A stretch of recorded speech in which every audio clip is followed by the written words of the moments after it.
السلام علیکم dear readers and listeners, کیا حال چال ہے؟ امید ہے خیر و عافیت سے ہوں گے اور خوب مزے میں ہوں گے۔ تو جی آج میں لائی ہوں آپ کے لیے ہمارے سلسلہ وار ناول عجیب داستان ہے یہ کی 26 سے لے کر 30 تک کی اقساط، جنہیں ہما قریشی نے تحریر کیا ہے۔ امید ہے آپ ان سے لطف اندوز ہوں گے اور ہمیں اپنی قیمتی آراء سے ضرور آگاہ کریں گے۔ تو ناول سٹارٹ کرنے سے پہلے میری آپ سب سے ایک درخواست ہے کہ اگر آپ ہمارے چینل پر نئے ہیں یا آپ نے ابھی تک ہمارے چینل کو سبسکرائب نہیں کیا تو پلیز اسے سبسکرائب کیجیے، ویڈیوز کو لائک کیجیے اور بیل آئیکن کو دبانا ہرگز نہ بھولیے گا۔ چلیے ناول سٹارٹ کرتے ہیں۔ بڑی سرکار غضب ہو گیا۔ زمانی تانیہ کا خالی کمرہ دیکھ بکھلائی سی سر پر ہاتھ مارتی بڑی سرکار کے پاس آئی۔ کیا ہو گیا زمانی؟ کیوں صبح صبح اپنی منحوس شکل لے کر نازل ہو گئی ہے؟ بڑی سرکار نے نخوت سے کہتے اسے جھاڑا۔ بڑی سرکار غضب ہو گیا۔ زمانی سٹ پٹائی سی ایک ہی بات دہرائی جا رہی تھی۔ ارے منحوس ہوا کیا ہے؟ رات کو کم تماشا لگا تھا جو اب تو بھی شروع ہو گئی۔ چاہنے کے باوجود جب نیند ان کی آنکھوں سے کوسوں دور رہی تو آخر جاگنے میں ہی عافیت جانی۔ اور اب یہ زمانی؟ بڑی سرکار وہ تانیہ بی بی اپنے کمرے میں نہیں ہے۔ زمانی کی آواز میں ڈر واضح تھا۔ کیا دماغ ٹھیک ہے تیرا؟ کیا بکواس کیے جا رہی ہے؟ بڑی سرکار اس اچانک انکشاف پر چونک کر اٹھ بیٹھی۔ بڑی سرکار زمانی بالکل سچ کہہ رہی ہے۔ اللہ سائیں کی قسم بی بی اپنے کمرے میں نہیں ہے۔ اگر جھوٹ بولوں تو آپ کی جوتی اور میرا سر۔ زمانی ہڑبڑاہٹ میں جلدی جلدی جو منہ میں آ رہا تھا بولتی ہی چلی جا رہی تھی۔ ایسے کیسے ہو سکتا ہے؟ بڑی سرکار کو ایک دم دھڑکا سا لگا کہیں رات میں اس کا بھائی، لیکن نہیں، وہ تو ان کے سامنے صرف نور کو لے کر گیا تھا۔ بڑی سرکار مجھے لگتا ہے بی بی صبح صبح گھر سے فرار ہو گئی۔ زمانی نے بڑے رازانہ انداز میں سرگوشی کی۔ ارے چپ کر کم بخت، کیا اول فول بولے جا رہی ہے؟ بڑی سرکار نے اسے غصے سے جھڑکا، ساتھ ہی اپنے قدم اٹھاتی کھڑی ہو گئی۔ جا کر دیکھ، پوری حویلی چھان مار، ایک ایک کونا خود دیکھ، اور ہاں اس بات کی خبر حویلی میں کسی کو کانو کان نہیں ہونی چاہیے، یاد رکھیو، سمجھ گئی؟ جی بڑی سرکار۔ بڑی سرکار کے حکم پر زمانی سرپٹ باہر کو دوڑی تھی، جبکہ وہ خود پریشان سی اپنی اسٹک کی مدد سے کمرے میں چکر کاٹ رہی تھی۔ زمانی جو کہہ رہی ہے، اگر اس بات میں ذرا سی بھی سچائی ہوئی تو یاد رکھنا لڑکی، میں اپنے ہاتھوں سے تمہاری جان لوں گی۔ بہت کلی نرمی، اب بس۔ بڑی سرکار برہمی سے خود کلامی کرتی غصے کی شدت سے کپکپا رہی تھی۔ اگر اس بات کی خبر شمشیر یا وقار میں سے کسی کو ہو گئی تو قیامت آ جائے گی، اور پھر کل رات جو ہوا، شمشیر اب مزید خاموش نہیں رہے گا۔ انہیں رہ رہ کر تانیہ کی فکر بھی ہو رہی تھی، نہ جانے وہ ضدی اور بدتمیز لڑکی کہاں چلی گئی تھی۔ اب تانیہ کے ساتھ ساتھ نور کی زندگی بھی جڑی تھی۔ اگر خدا نہ خواستہ اسے کچھ ہو گیا تو؟ سوچے تھی کہ پیچھا ہی نہیں چھوڑ رہی تھی، جبکہ زمانی پتہ نہیں کہاں جا کر مر گئی تھی۔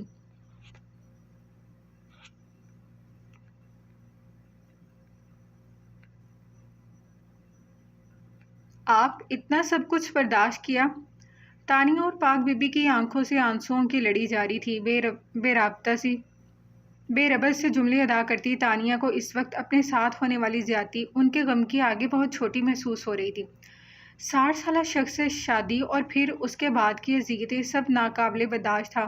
اسے تو یقین ہی نہیں آ رہا تھا کہ سامنے بیٹھی عورت کو ان حالوں کو پہنچانے والے اس کے خاندان والے تھے، اس کے سگے رشتے اتنے بے حس تھے۔ جو ظلم یاور ملک کی حویلی میں گل کے ساتھ ہوئے تھے، بڑی سرکار نے تو 10% بھی نہیں کیا تھا۔ ان کے ساتھ ہوئے ظلموں کا تو مداوع بھی نہیں کیا جا سکتا تھا۔ اس سارے قصے میں قصوروار کون تھا؟ ایک ظالم عورت، جس کا جذبات میں اٹھایا گیا ایک قدم 2 خاندانوں کی ہستی ہلا گیا تھا۔ کیا غلطی تھی سامنے بیٹھی اس عورت کی؟ بس اتنی ہی نا کہ ایک نامحرم سے محبت کر بیٹھی تھی، لیکن صحیح وقت پر دستبردار بھی تو ہو گئی تھی۔ لیکن شاید اس کی قسمت اس کے ساتھ نہیں تھی، جبھی تو پوری زندگی رول کر رہ گئی تھی۔ تانیہ مسلسل بے آواز رو رہی تھی۔ اتنی کم زندگی میں اتنا ظلم! سامنے بیٹھی اس حسین صورت کو دیکھنے کے لیے چند تسلی کے بول تک نہیں تھے۔ کیا اس کے چند لفظ ان کی اذیت ختم کر سکتے تھے؟ کیا جو ہوا وہ ٹھیک ہو سکتا تھا؟ کیا زندگی کا یہ بھیانک باب زندگی سے نکال کر پھینکا جا سکتا تھا؟ کیا اب کبھی ان کی زندگی اتنی ہی پرسکون اور خوشکن ہو سکتی تھی جتنی 20 سال پہلے تھی؟ نہیں، ہرگز نہیں۔ گزرا وقت بھی کبھی لوٹ کر آیا ہے؟ ان کے آنسو اب تھم چکے تھے، جبکہ وہ بس یک انہیں دیکھے جا رہی تھی۔ کتنی خوبصورت تھی سامنے بیٹھی عورت، اور قسمت اتنی ہی بدصورت۔ ان ظالم لوگوں نے تو اپنے رسم و رواج کی پاسداری میں اپنی ہی بیٹی کو قربان کر ڈالا، تو تانیہ تو پھر کوئی اہمیت ہی نہیں رکھتی تھی۔ روشن دان سے آتی سورج کی کرنوں میں اب تپش بڑھ سی گئی تھی۔ صبح اپنے عروج پر تھی۔ پاک بی بی کی زندگی کی تلخ حقیقت سنتے تانیہ کو علم ہی نہیں ہوا کہ اب سورج سوا نیزے پر پہنچ چکا ہے۔ جاؤ تم، اس سے پہلے کہ حویلی میں کسی دوسرے کو تمہاری یہاں موجودگی کا علم ہو جائے۔ پاک بی بی نے اپنے کانپتے ہاتھ بڑھا کر اس کی آنکھوں سے جھرنے کی مانند بہتے دریا کو صاف کرتے رونے کے باعث بھاری لہجے میں کہا، کیسے برداشت کر لیا آپ نے اتنا سب کچھ؟ تانیہ کی آنکھوں میں بے یقینی اور حیرت ہنوز قائم تھی۔ اللہ توکل پر، شاید وہ دھیرے سے مسکرائی تھی۔ تانیہ کا سکتہ ہنوز قائم تھا اور کتنے ہی راز اور انکشافات ابھی باقی تھے۔ اس کی ماں نے سالوں اس سے یہ بات چھپائی۔ یہ ان کا گاؤں تھا، نہ صرف ننہال بلکہ ددھیال بھی یہیں کے مقامی تھے، لیکن وہ کبھی زندگی میں اس طرف نہیں آئی تھی۔ آخر یہ زندگی کا کون سا رخ تھا؟ جانتی ہو تمہیں یہ سب بتانے کا کیا مقصد ہے؟ پاک بی بی نے اس کی بے یقین آنکھوں میں دیکھ پوچھا تو تانیہ بے ساختہ نفی میں سر ہلا گئی۔ آریان، میرا بھتیجا۔ آریان کے ذکر پر چہرے پر ایک الوہی سی چمک، ایک الگ ہی مسکراہٹ تھی۔ بہت اچھا ہے وہ، معصوم، صاف دل، نرم گو۔ اس کے ذکر پر آنکھوں میں ایک چمک سی ابھر کر معدوم ہوئی تھی۔ ازلان بھی بہت اچھا تھا، میرا کنچے جیسی آنکھوں والا۔ ازلان کے ذکر پر آنکھوں میں بے ساختہ چمکنے والے آنسو صاف کیے۔ بس اس کی پرورش اور صحبت نے شاید اس کو ایسا بنا دیا تھا۔ اس کا ذکر بار بار آنکھیں نم کر رہا تھا۔ چھوٹا سا تھا جب میرے ونی ہونے پر مجھ سے لپٹ کر بہت رویا تھا، پر میں نے اسے چپ نہیں کروایا۔ اور جب میں یہاں واپس آئی تو وہ مجھ سے ناراض تھا۔ آریان ایک دو بار آیا تھا مجھ سے ملنے، پھر پتہ چلا وہ بھی پڑھنے باہر چلا گیا۔ میں روز ازلان کا انتظار کرتی اور پھر ایک دن اس کے قتل کی خبر آئی اور میرا انتظار لاحاصل انتظار ہی رہ گیا۔ جانتی ہو مجھے آخری دیدار بھی نصیب نہیں ہوا اپنے ازلان کا۔ پاک بی بی ٹرانس میں بولتی پھوٹ پھوٹ کر رو پڑی۔ خود پر آپ بیتی کسی کو سنانا اتنا آسان فعل بھی نہیں تھا۔ پچھلے 20 سال میں انہیں زندگی سے اب کچھ نہیں چاہیے تھا، لیکن ہاں 20 سال اگر کسی کا انتظار کیا تھا تو وہ کیا تھا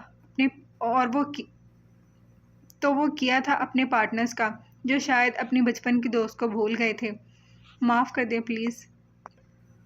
معافی کے لائق تو نہیں، لیکن تانیہ بہت ہمت جمع کر کے بولتی جملہ ادھورا چھوڑ گئی۔ میں نے سب کو معاف کر دیا کب کا۔ انہوں نے جلدی سے اپنے آنسو صاف کیے۔ میں نے تمہیں یہ اس لیے بتایا تاکہ اب تم گل نہ بن جاؤ۔ میں نہیں چاہتی کہ اب کبھی دوبارہ یہاں کوئی گل پیدا ہو۔ بس بہت ظلم ہو گیا ہم پر اور ہم نے سہ لیا، اب بس۔ پاک بی بی کی آواز میں ایک کرب تھا۔ وہ اپنے لیے تو کبھی آواز نہ اٹھا سکیں، لیکن انہیں تانیہ اپنی طرح حالات کے آگے مجبور ہونے والوں میں سے ہرگز نہیں لگتی تھی۔ مطلب؟ تانیہ نے چھمبے سے انہیں دیکھا۔ میں نہیں چاہتی تم بھی ساری زندگی میری طرح گزار دو۔ آریان سے ملنے کی کوشش کرو، وہ ضرور تمہاری مدد۔ تانیہ پوری توجہ سے ان کی جانب متوجہ تھی۔ پاک بی بی ابھی بول ہی رہی تھی جب انہیں قریب کسی کے قدموں کی چاپ محسوس ہوئی۔ کون؟ وہ یکدم حیران و پریشان سی تانیہ کو دیکھ کر کھڑی ہوئی تھی۔ کہیں حویلی میں کسی کو پتہ تو نہیں لگ گیا؟ توبہ توبہ، غضب ہو گیا بی بی کہ کیا کیا آپ نے؟ اس بدبخت کو اپنا چہرہ دکھا دیا۔ زمانی ان کا چہرہ دیکھ اپنا سر پیٹ کر بولی، جبکہ پاک بی بی اور تانیہ دونوں ہی اس کی اچانک آمد پر ہڑبڑا گئی تھیں۔ زمانی، آپ پلیز یہ بات کسی کو نہیں بتائیے گا ورنہ تانیہ۔ پاک بی بی بہت ہلکی سی آواز میں منمنائی تھی۔ اللہ اللہ، غضب ہو گیا۔ زمانی کی دہائیاں عروج پر تھیں۔ زمانی چلو یہاں سے۔ تانیہ پاک بی بی کا ڈرا سہما سا چہرہ دیکھ بولتی باہر کو بڑھ گئی، جبکہ زمانی تو ہکا بکا سی تانیہ کو جاتا ہوا دیکھ رہی تھی، جس کے چہرے پر کوئی پریشان کن تاثر نہیں تھا۔ زمانی ایک نظر رخ موڑ کر کھڑے ہوتی پاک بی بی پر ایک ڈال سرپٹ تانیہ کے پیچھے دوڑی، جبکہ پاک بی بی پریشان سے تانیہ کی سلامتی کی دعا کرنے میں مشغول ہو گئی تھی۔ نہ جانے اب کیا ہونے والا تھا۔ ان کا دل کسی انہونی کا اندیشہ دے رہا تھا۔ خدا خیر کرے، اللہ تمہاری ہر مشکل آسان کرے۔ پاک بی بی خود کلامی میں اس کی سلامتی کی دعا کرتی خود بھی روحان سی ہو گئی تھی۔ بڑی سرکار، بڑی سرکار۔ زمانی تانیہ کو کندھے سے پکڑ کر ابھی حویلی میں داخل ہوئی۔ سامنے ہی بڑی سرکار اپنے مخصوص جھولے پر بیٹھی تھی۔